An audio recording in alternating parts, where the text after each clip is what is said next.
Hello, it's Talking Reds. It's John Gibbons on this beautiful Tuesday in Liverpool. The sun is shining and I'm joined by Emma Sanders from the BBC to talk about what's going on in Liverpool, Wales. So Emma, thanks for staying in on this lovely day. No, it's all right. Thanks for having me on. Nice to catch up. Yeah, no, and it's a nice talk about a transfer as well. It's what everyone goes crazy for in the summer, and Liverpool have got one over the line. We've just been debating just before I press record on pronunciations. I know you've had a little bit of help. I'll say help, contradictory help, conflicting sort of advice on how we say Kostas' surname. I'm going for Tsimikas at the moment. What have you plumped for? I'm going for Tsimikas. Oh, bit of class there. I like it. I need to work on that. Tsimikas. Well, later on today on the Anfield app on our audio, we've got a couple of Greek football experts who we're speaking to. Josh Section is doing that around about now, actually, the first interview. So that'll be out later today for all you subscribers of the audio. So they'll know much more about him, not just obviously how to pronounce his name, but what kind of footballer he is and what Liverpool have to look forward to. But Emma, he's been, in action against an English team very recently. Obviously, he played against Wolves in the Europa League, and so people who have watched those games will know a little bit about him. How much do you know about him, and what sort of qualities he's likely to bring to Liverpool? Very little, actually. Obviously, he's got Champions League experience. He's got a little bit of international experience. I think it's 3 caps he's made for Greece. He's still young. He's 24. Interestingly, Klopp has spoken more about kind of his character and his mentality than he actually has about his playing ability, which I think says a lot about the way Klopp goes by his recruitment and how he prioritises transfer targets. So it's going to be really interesting because he is one of these unknowns. It was the same with Andy Robertson when Liverpool plucked him out from Hull.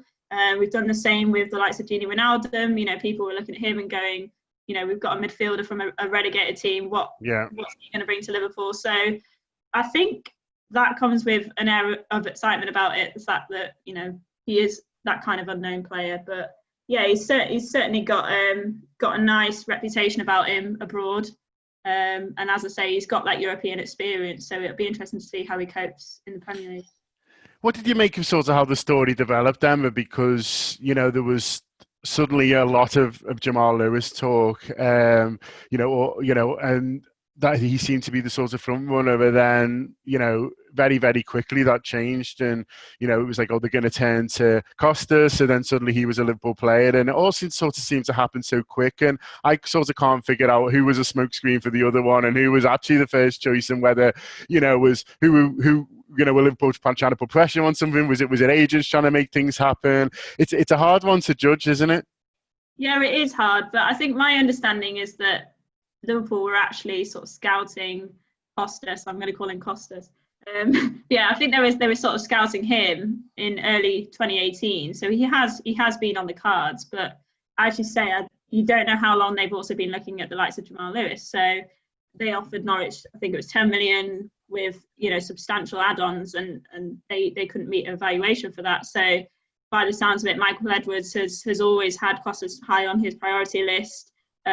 Interestingly, they were scouting his character rather than his playing style a lot during the 2018-19 season. So the word is he's been on the radar for a while. But as you say, you never know with this kind of stuff. And in a way, that's the beauty of Michael Edwards, is that he keeps things under wraps at Liverpool. And I don't think anyone really knows truly what goes on in terms of transfers apart from Michael Edwards and maybe even Klopp himself. Well, absolutely. But what we do know, he is a Liverpool player. He's going to wear number 21. He looks very good in the shirt and looks very happy to be here. And, it's funny when these players do join, it really sort of almost hammers home the point just what a huge club Liverpool are now, because us especially maybe at the Anfield Wrap, are all in our Liverpool bubble. I know things are obviously a bit wider for you in terms of your work, but for us, I always think Liverpool's the centre of the universe, to be honest with you, Emma, no matter how well we're doing. But, it's such a proud moment for him, and seemingly the whole of Greek football. Olympiacos have talked about, their pride in someone from their academy going on to join, as they put it, the current European and world champions. And I've seen talk, is this the biggest transfer in Greek history and stuff like that, and all stuff like that really makes it really says it hammers it home just where Liverpool's standing now is in terms of world football. Yeah, absolutely. And I love how you managed to get in the fact that European and world champions in there. It was Rightly so. that's not me. It was them.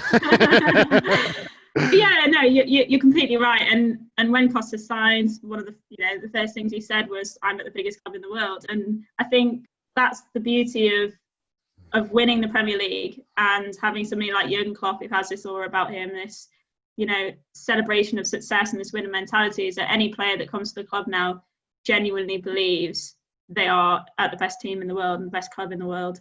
They're with the best coach in the world, they're with the best captain in the world, the best fullbacks in the world. Everything is there for a player who's young and, like you say, has come through a homegrown academy, has done well in Greece, is obviously very highly rated there. So the fact that he's moved away from home, he's left his family behind, he's left a club behind there, shows how much he believes in what's going on at Liverpool, and shows, I think, the strength of his character that Klopp has spoken about in his interviews and stuff since signing him.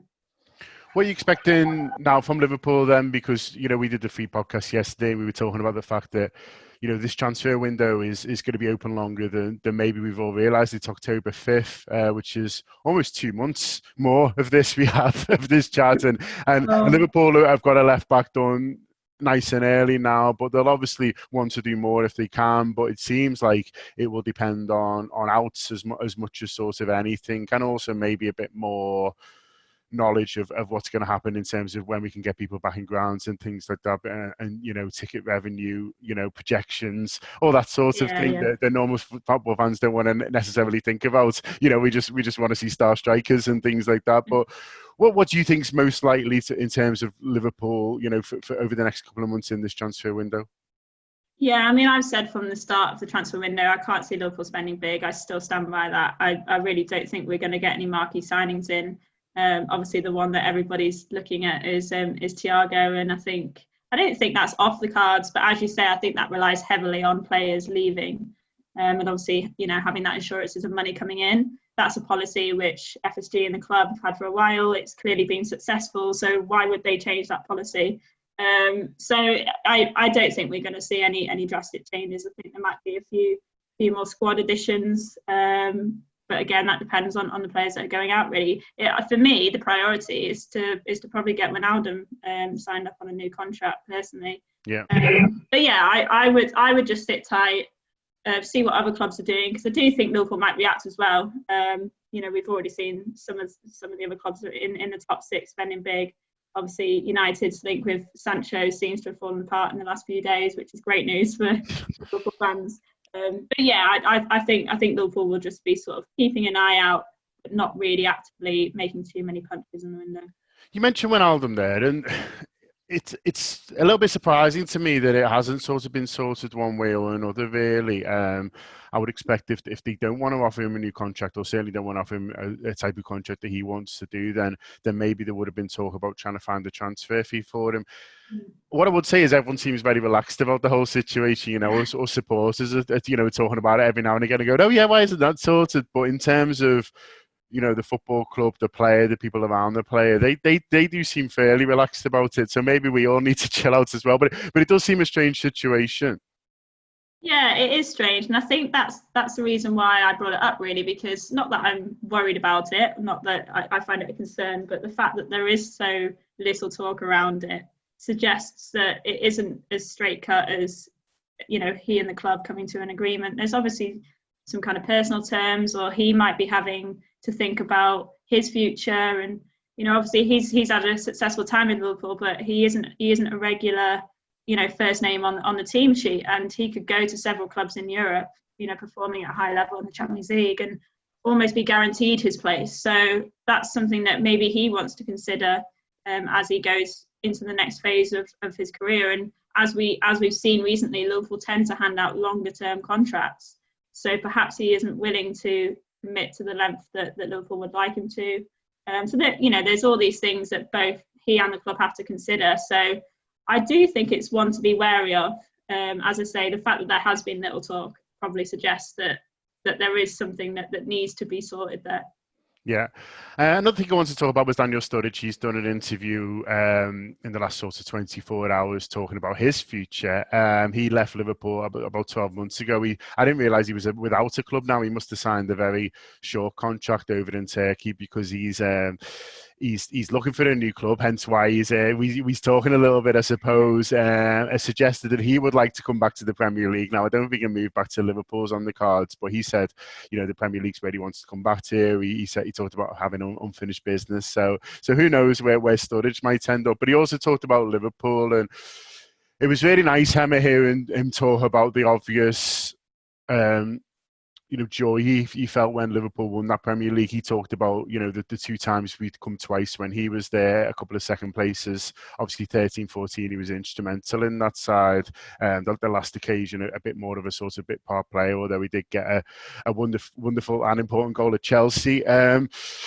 He talked so well about, what he knew it would have meant for supporters, but also for his mates, and that's what they are effectively, aren't they? And waxed lyrical about Jordan Henderson, which I think everyone does now who sort of comes into contact with him, but seemed just so pleased for him, and it was a very nice interview for a couple of reasons, Emma. One was it was just nice to see Sturridge have this sort of genuine warmth for, as I say, his teammates and the club where he'd been for so long. But also it sort of made me think how a lot of these players who've been on the periphery towards the end of maybe the Liverpool careers and have left have such positive things to say about the club, about Jurgen Klopp, and about the sort of team there, and that's not always the case. I mean, you work in football in a wider sense than I do, and so you'll know that there's often not someone who's quite as disgruntled as a player who's on the periphery, or someone who's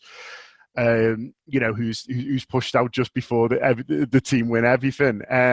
Whereas I think arguably Jurgen Klopp's greatest achievement at Liverpool is that how he's made everyone, no matter how big or small the role is, and whether they're a player or whether they're sort of part of the staff, feel part of the success and feel part of the family, if you like, if you don't want to be sort of too cliched. And you've seen that with lots and lots of players who've left. I can't remember the last player who left and sort of had anything negative to say. They've all been so happy for the experience. They've all been so positive about the people who they've worked with, and they've all genuinely wanted Liverpool to do well after they've left. And as I say, that hasn't always been the case, so it's nice when it does happen. Yeah, I think you've hit the nail on the head there, in the sense that it all comes from Klopp, and it's the way that he forms the squad. That squad harmony is so important to success, and it's so important to the way that he wants to build Liverpool Football Club. Obviously, yeah, I'd like to think that Liverpool has a very special relationship with their fans. Obviously, all clubs have relationships with their fans, but we all know that Liverpool fans are the best. And he's come in and he's really sort of, that has been at the core of everything that he does, is making sure that every single person at Liverpool feels valuable. And that's, as you say, from the kitchen staff to to the fan up at the top tier of the Kop. So when you see these interviews from ex-players where they talk so lovingly and so fondly about the club, I guess it only highlights that, as you say. And even on the Instagram announcement of Kostas signing, you saw Lucas commenting saying great shirt number. Yeah, you see the likes of Jose Enrique, Ian Rush, all those, like every single former Liverpool player from 50 years back to 2 years back, they're all commenting on Liverpool stuff. And I think that's something which the club should be really proud of, because that at the end of the day is the foundations on which it's built upon, and Klopp just understands that. And I'll go back to again what he said about Kostas.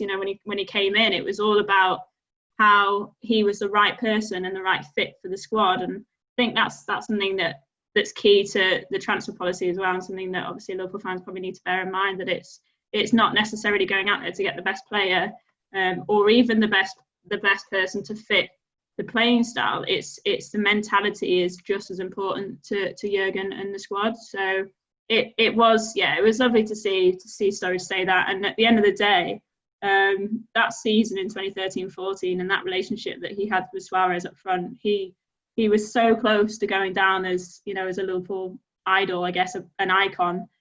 He will obviously always be fondly remembered, and I guess in some eyes, to some children growing up in that generation, he'll be a legend to them. But I think in the grand scheme of things, he's probably just missed out on being on that pedestal because of the way that season ended, which is so unfortunate because he had so much talent. He was crippled by injuries.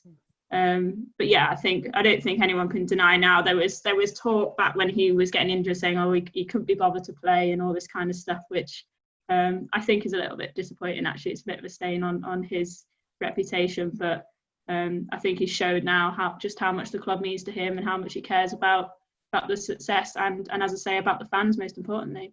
Yeah, absolutely.